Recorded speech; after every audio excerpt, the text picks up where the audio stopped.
단, 이거 놓치시면 안 돼요. 이분도 이 얘기를 안 하셨더라고. 이것만 하나만 알고 있어도 나중에 비과세인지 알고 덥석 팔고 이거 새 아파트 돼서 2년 지나고 규제 지역 아니라고 덥석 팔면 큰일 납니다. 처음에 그 1번 주택 양도세 비과세까지 와, 가산세 포함해서 토해내셔야 돼요. 정말.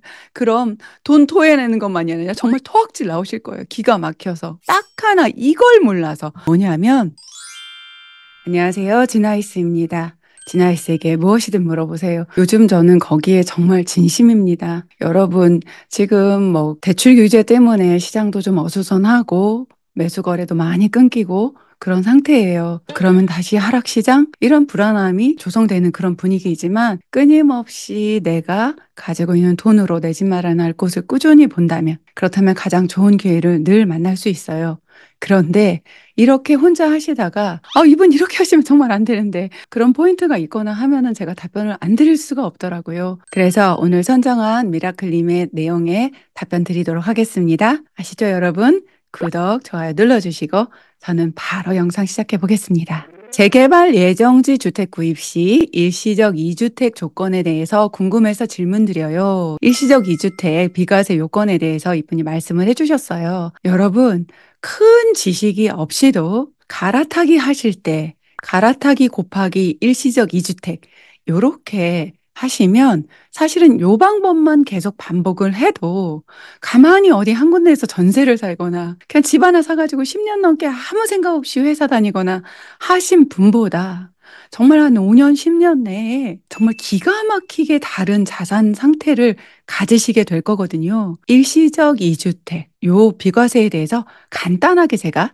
또 깔끔하게 누구나 알아듣기 쉽게 설명해 드릴게요. 지금 그림 보시면 1번 주택을 사시고 1년 이상이 지난 다음에 2번 주택을 매수를 하셔야 돼요. 그리고 이 2번 주택을 산 다음부터 3년 이내에 1번 주택을 매도를 하시면 되는데 매도하시기 전에 비과세 요건을 갖추셔야 돼요. 우리가 갈아타기를 할 때 이 비과세 요건에 대해서 굉장히 불안해 하시는데 2번 주택을 매수하기 전이 아니라 1번 주택을 팔기 전까지만 비과세 요건을 갖추시면 돼요. 대표적인 게 보유 2년이 있습니다. 그 다음에 거주 2년을 해야 되는 곳이 있죠. 여러분이 매수할 때 요건 매수 당시예요.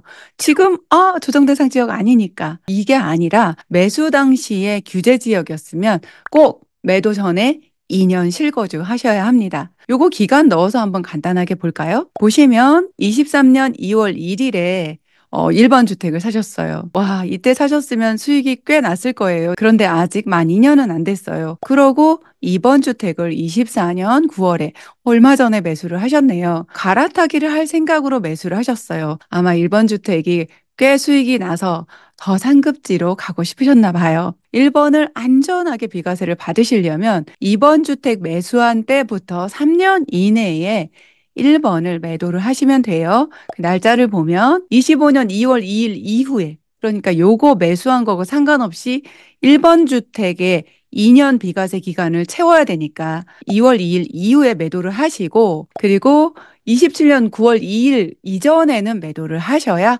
안전하게 일시적 2주택 비과세를 받으시면서 이번에 거의 바닥에 사신 1번 주택의 그 수익을 모두 세금 한 푼 안 내고 물론 12억 초과분에 대해서는 양도소득세를 조금 내게 돼 있어요. 그렇지만 기본적으로 비과세에 해당이 됩니다. 그런데 여기 질문 다시 한번 볼게요. 이분은 일시적 2주택에 대해서는 잘 알고 계세요. 그런데 재개발 예정지의 주택이 관리 처분이 되게 되면 첫 번째 주택을 두 번째 주택이 완공되어 입주 후 3년 이내에 처분하면 되는 것인지 아닌지 이렇게 단편적인 지식들이 이렇게 막 섞여가지고 나만의 어떤 법을 만드신 거예요. 굉장히 위험해요. 제발 이렇게 하지 마세요. 그래서 질문 잘하셨어요. 여러분이 저한테 질문하거나 세무사님께 상담을 찾아가는 가장 좋은 시점은 계약서에 도장 찍기 전에, 가계약금 보내기 전에 그때 꼭 확인하셔야 돼요.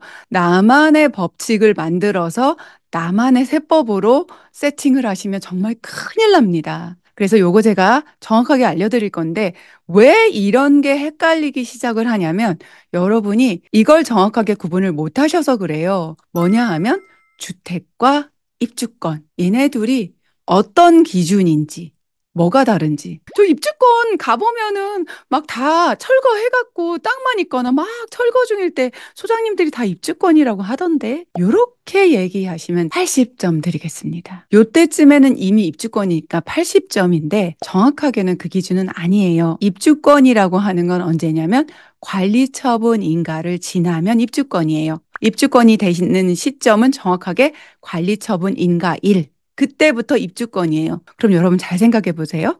오늘이 관리처분 인가 일이에요. 그런데 오늘 갑자기 모든 빌라, 주택, 상가들이 싹 철거되고 사라지나요? 아니지요. 그래서 관리처분 인가 일 이후부터는 주택이 여전히 주택으로 있어요. 갔더니 집이 그대로 있어. 그래도 신분상은 입주권이에요. 특히 여러분이 가장 신경 쓰시는 양도소득세 계산하실 때는 이때부터는 입주권이다. 요 개념을 가져가셔야 돼요. 지금 미라클님이 물어보신 사연 한번 다시 볼게요. 재개발 예정지의 주택이 요 예정지는 관리처분까지 걱정하시는 거 보니까 요건 그렇게 중요하지 않고 포인트가 관리처분. 그러니까 관리처분이 되기 전 예정 단계든 조합 설립 단계든 어떤 단계든 관리처분이 되기 전에는 그냥 주택이에요. 빌라예요.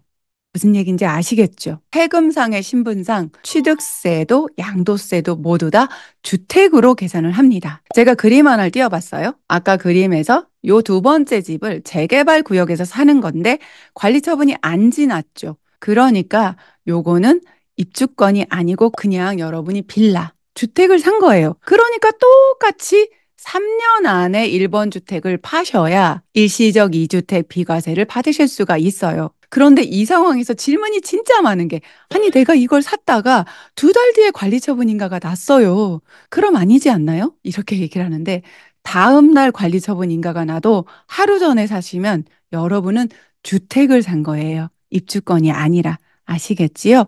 이렇게 명확하게 말씀을 드리고, 그러면 제가 말씀드린 것처럼 관리처분 인가일 이후에 샀어요. 여기 그림에서 보여드리는 것처럼 1년 이상 지나서 입주권, 관리처분 인가가 지나서 어떨 때는 철거가 돼 있고 어떤 건 여전히 빌라가 있어요. 주택이 있어요. 요거는 거기에 따라서 또 절세 투자 포인트가 엄청나게 많이 숨어 있어요.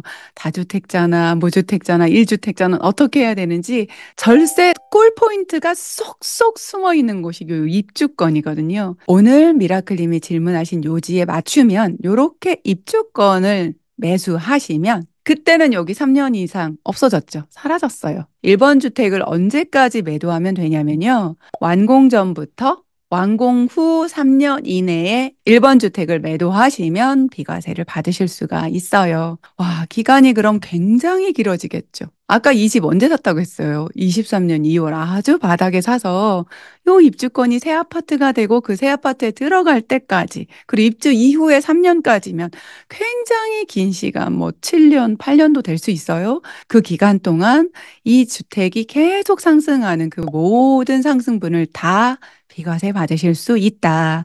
그리고 이 입주권 같은 경우는 새 아파트가 됐을 때 들어가셔서 비과세 요건 갖추시면 그럼 또 요것도 비과세 받으실 수 있습니다. 단, 이거 놓치시면 안 돼요. 이분도 이 얘기를 안 하셨더라고. 이것만 하나만 알고 있어도 나중에 비과세인지 알고 덥석 팔고 이거 새 아파트 돼서 2년 지나고 규제 지역 아니라고 덥석 팔면 큰일 납니다. 처음에 그 1번 주택 양도세 비과세까지 가산세 포함해서 토해내셔야 돼요. 정말. 그럼 돈 토해내는 것만이 아니라 정말 토악질 나오실 거예요. 기가 막혀서. 딱 하나 이걸 몰라서. 뭐냐면 여러분이 이 비과세를 받기 위한 어떤 조건이 하나 더 있어요. 사후관리라고 해요. 1번 주택을 샀다가 입주권을 사서 갈아타기를 하려고 했더니 요게 조금 있으면 철거라는 뜻이거든요. 입주권이란. 아우, 그러니까 너가 이사를 못 가겠구나. 그래, 내가 조금 봐줘야지 뭐. 그 대신에 너가 이사 가려고 산 집이라고 내가 알고 비과세 해줄 테니까 그 입주권 새 아파트 되면 꼭 들어가서 살아. 이런 조건이 있습니다.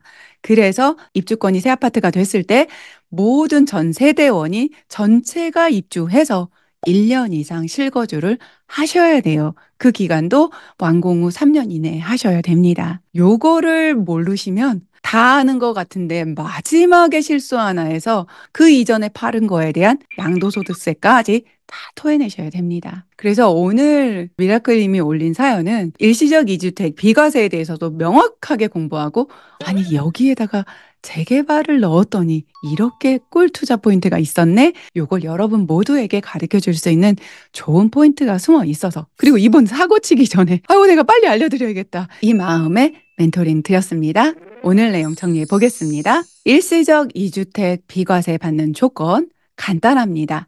첫 번째 주택을 매수하시고 1년 뒤에 두 번째 주택을 매수하시고, 그 다음에 두 번째 주택 매수하신 이후에 3년 이내에 첫 번째 집을 팔면 되는데, 매도 전에 비과세 요건, 보유 요건, 거주 요건, 내가 매수한 지역에 따라서 다르거든요. 체크하셔서 이렇게 매도하시면 됩니다. 이렇게 간단한 건데요. 그럼 이 일시적 이주택과 재개발이 만났다. 일반 재개발, 관리처분 인가 전에 주택은 그냥 주택이다. 그래서 첫 번째 조건하고 똑같다. 그런데 1번 주택 매수하시고 관리처분 인가일이 지난 입주권을 매수하시면 완전히 다른 세상이 열린다. 물론 3년 안에 파셔도 되지만 그렇게 하지 않고 가격이 잘 올라주고 있다면 2번으로 산 입주권이 새 아파트가 되고 준공이 되고 3년 안에만 매도하셔도 비과세다.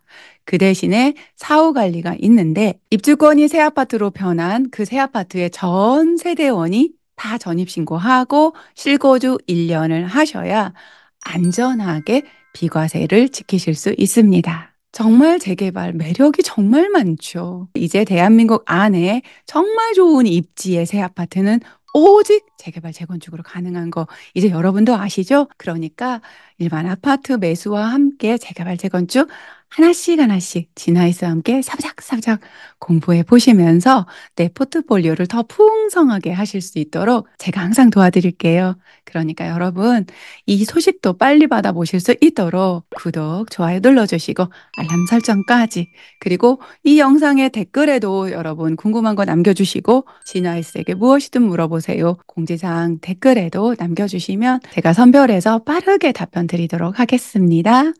오늘도 미라클